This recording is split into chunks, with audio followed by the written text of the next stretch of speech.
9월 12일 금요일 금요 기도회에 참여하신 여러분을 축복합니다. 오늘 본문의 말씀은 로마서 12장 9절로 13절의 말씀 가운데 그 사랑이라는 제목으로 하나님의 말씀을 선포하고자 합니다. 오늘 본문의 말씀으로 로마서 12장 9절로 13절 말씀 제가 받들어 봉독하겠습니다. 로마서 12장 9절로 13절입니다. 사랑에는 거짓이 없나니 악을 미워하고 선에 속하라. 형제를 사랑하여 서로 우애하고 존경하기를 서로 먼저 하며 부지런하여 게으르지 말고 열심을 품고 주를 섬기라. 소망 중에 즐거워하며 환난 중에 참으며 기도에 항상 힘쓰며 성도들의 쓸 것을 공급하며 손 대접하기를 힘쓰라. 아멘. 로마서 12장 1절로 2절 말씀은 로마서 12장과 15장에 걸치는 모든 전체 내용의 서론으로서 그리스도인의 삶 전체가 산 제사를 드리는 영적 예배임을 강조하고 있죠. 그리고 이러한 삶의 예배는 그리스도의 몸된 교회를 세우는 교회 공동체 생활과 밀접한 관련이 있음을 3절로 8절 말씀 가운데 밝히고 있습니다. 그래서 바울은 서로가 교만한 마음을 품지 말고 믿음의 분량대로 자신이 받은 은사대로 주어진 달란트를 사용함으로써 건강한 교회 공동체를 이루어가기를 권면하고 있습니다. 그리고 이를 위해서 거짓 없는 진실한 사랑과 형제를 사랑하고 존경하는 마음과 열심을 품고 주를 섬겨야 한다고 권면하고 있죠. 뿐만 아니라 소망 중에 즐거워하며 환난 중에 참음, 기도에 항상 힘쓰며 성도들의 쓸 것을 공급하며 손 대접하기를 힘쓰라고 말씀하고 있죠. 더 나아가서 우리의 이웃에게 행해야 할 그리스도인의 선한 삶과 사랑의 실천을 구체적으로 제시하고 있습니다. 오늘 본문을 통해서 하나님의 말씀을 상고해 보고자 합니다. 신약의 말씀도 구약의 율법과 같은 차원으로 본다면 심각한 문제들이 많이 발생한다고 봅니다. 왜냐하면 역사적으로 따지자면 성경은 오래전의 기록으로 현재 삶의 온갖 문제들에 대해서는 구체적으로 제시하고 있지 않기 때문입니다. 그래서 역사적 과정에서 율법을 잘 지킬 수 있는 각종 규례들이 제정되었죠. 그런 것이 장로들의 전통이라고 하는 마태복음 15장 2절에 언급한 바 장로들의 전통이라고 하는 거죠. 그러나 이런 현상은 율법을 주셨던 하나님의 의도를 제대로 알지 못했기 때문일 것입니다.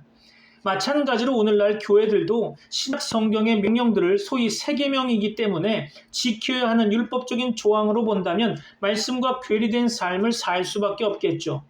예컨대 수년 전에는 컴퓨터의 바코드 666이 마귀적인 것으로 이해해서 컴퓨터 사용이 심각한 문제가 되었었던 적이 있었습니다. 성경이 기록될 당시에는 없었던 상황들을 접하게 되면 성경이 분명하게 짚어주지 않는 문제들에 대해서는 난해한 점이 많겠죠.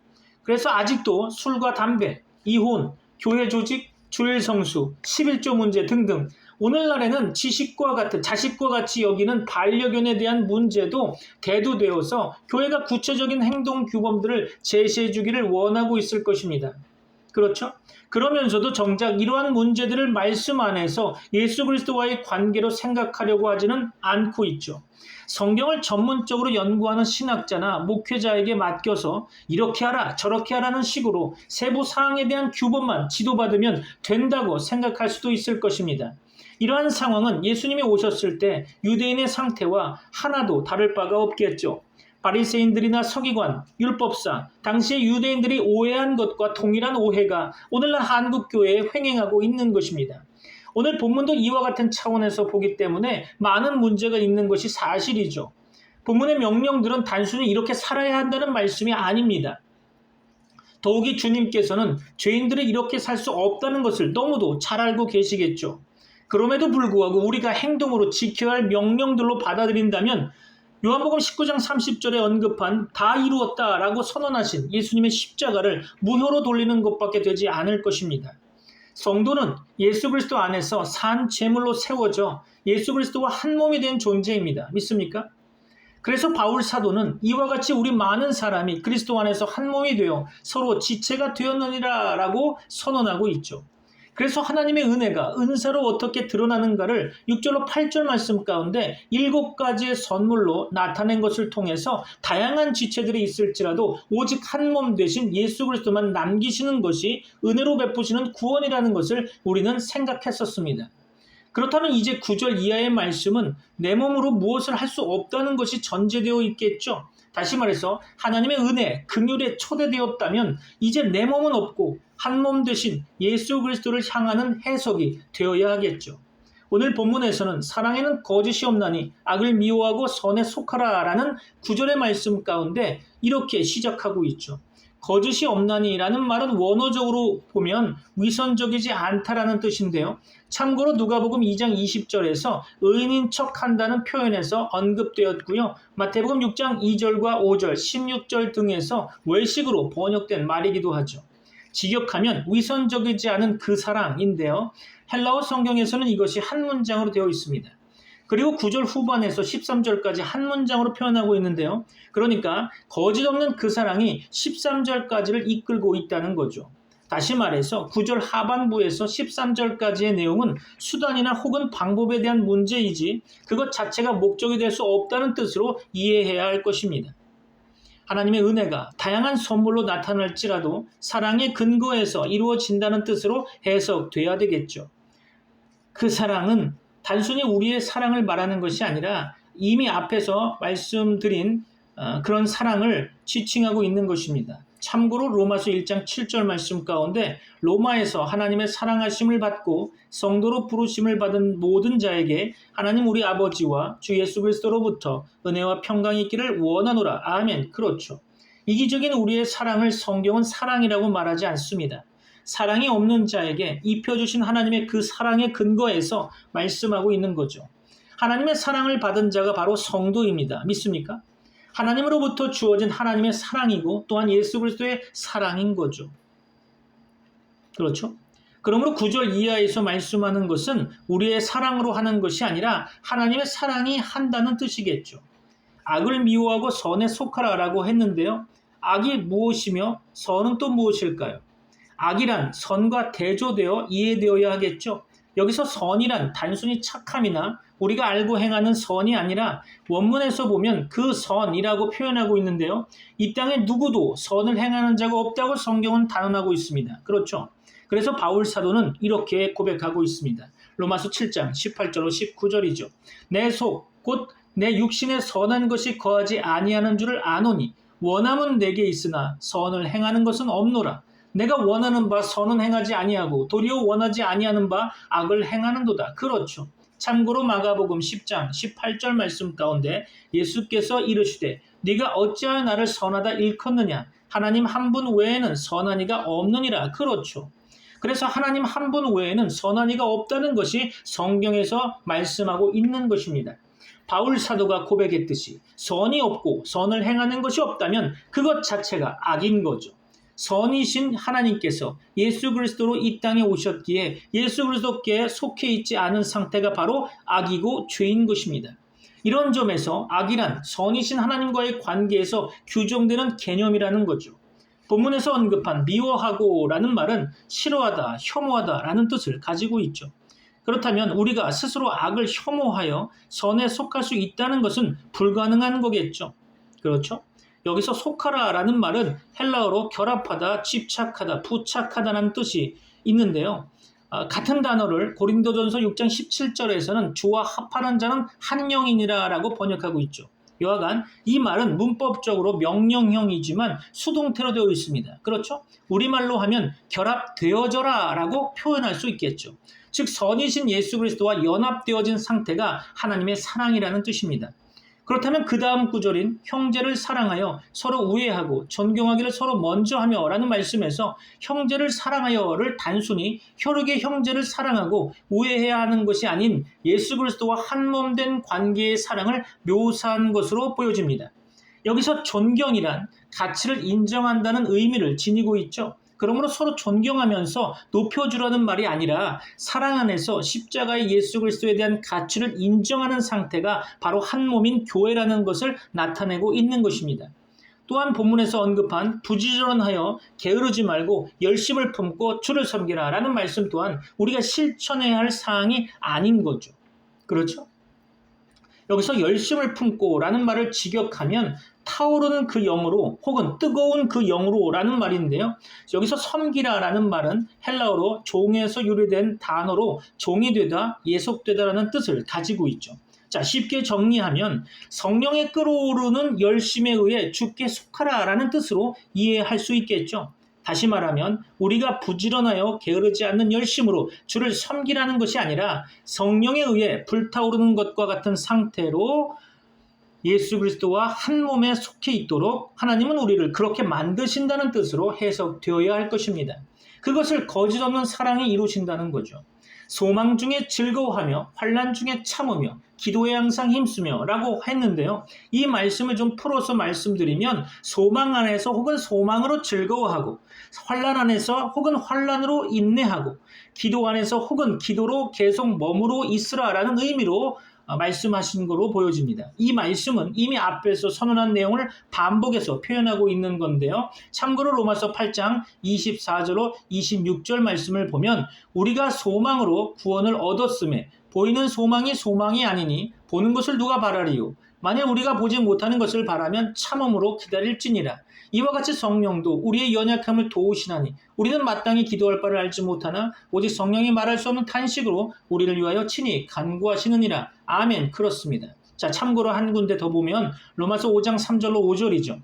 다만 이뿐 아니라 우리가 환난 중에도 즐거워하나니 이는 환난은 인내를, 인내는 연단은 소망을 이루는 줄 알미로다. 소망이 우리를 부끄럽게 하지 아니함은 우리에게 주신 성령으로 말미암아 하나님의 사랑이 우리 마음에 부은 바 됨이니. 그렇죠. 바울 사도는 이렇게 앞에서 이미 하나님의 사랑의 근거에 있음을 밝혔습니다. 성도들로 말미암아 환난을 즐기게 만들고 환난은 하나님 안에 머물러 있도록 만드시며 소망을 이루어내는 근거가 바로 하나님의 사랑인 거죠. 우리는 기도할 바를 알지 못하는 존재라고 이미 성경은 선언하고 있습니다. 따라서 이 말씀을 통해서 우리가 알 수 있는 것은 우리가 기도에 힘쓰기를 노력하여 실천하는 말이 아니라 성령님의 기도 안에 계속 머물러 있으라라는 의미로 보면 적절한 해석이라 할 수 있을 것입니다.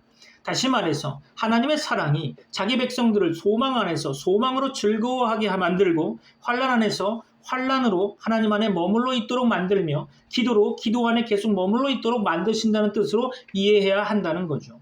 자, 기도란 내 소원을 이루기 위해 하나님께 아뢰는 것이 아니라 하나님의 소원을 내 안에 담아내는 것이기 때문입니다. 그러므로 성령님의 기도 안에 계속 머물러 있게 만드시는 것이 십자가 죽음을 이루신 예수 그리스도의 사랑인 거죠. 성도들의 쓸 것을 공급하며 손대접하기를 힘쓰라라는 13절의 말씀 가운데 쓸 것이라는 것은 필요, 부족을 의미하는 말이겠죠. 그렇죠?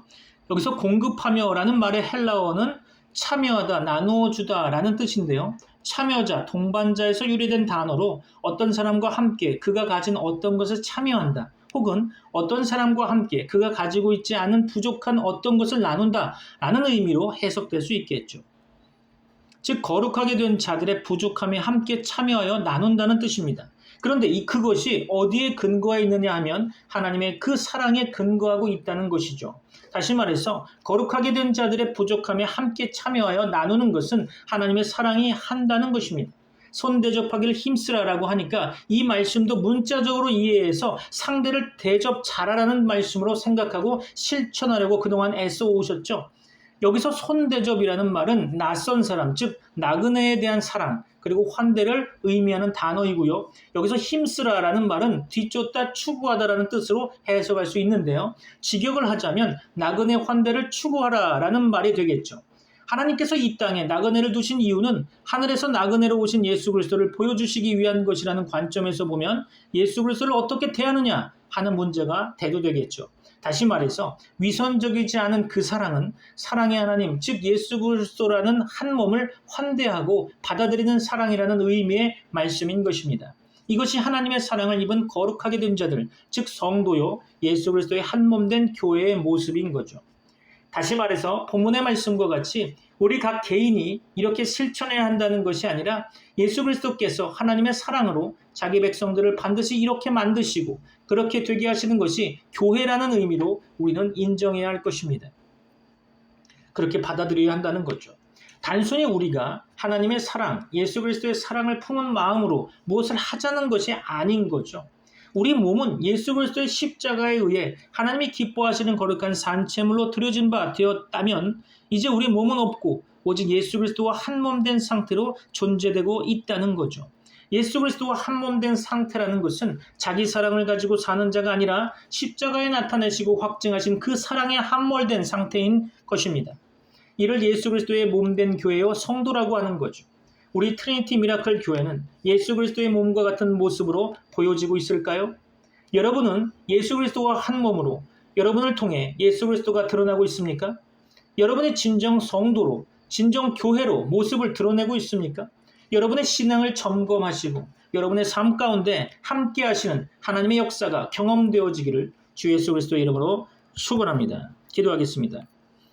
지금은 우리 주 예수 그리스도의 은혜와 하나님의 사랑과 성령님의 교통하심이 트리니티 미라클 교회 모든 권속들과 세계 교회 위에 이제부터 영원까지 함께 있을지어다. 아멘. 여호와는 나의 목자, 푸른 초장술 많은 물가로 인도하시네. 내 영혼 소생시키고 의의 길로 인도해. 주의 이름 위하여 날 이끄시네. 여호와는 나의 목자, 내 평생의 선하심 날 따르리. 여호와는 나의 목자, 내 평생의 선하심 날 따르리. 어두운 골짜기 지나도 두려움 없네. 주의 지팡이와 막대기 날 안위하시네. 주께서 내 원수 앞에 상을 베푸시고 기름으로 내 머리에 부으시네. 여호와는 나의 목자, 내 평생의 선하심 날 따르리. 여호와는 나의 목자, 내 평생의 선하심 날 따르리. 주의 집에 영원토록 거하리라. 주의 집에 영원토록 거하리라. 여호와는 나의 목자, 내 평생의 선하심 날 따르리. 여호와는 나의 목자, 내 평생의 선하심 날 따르리.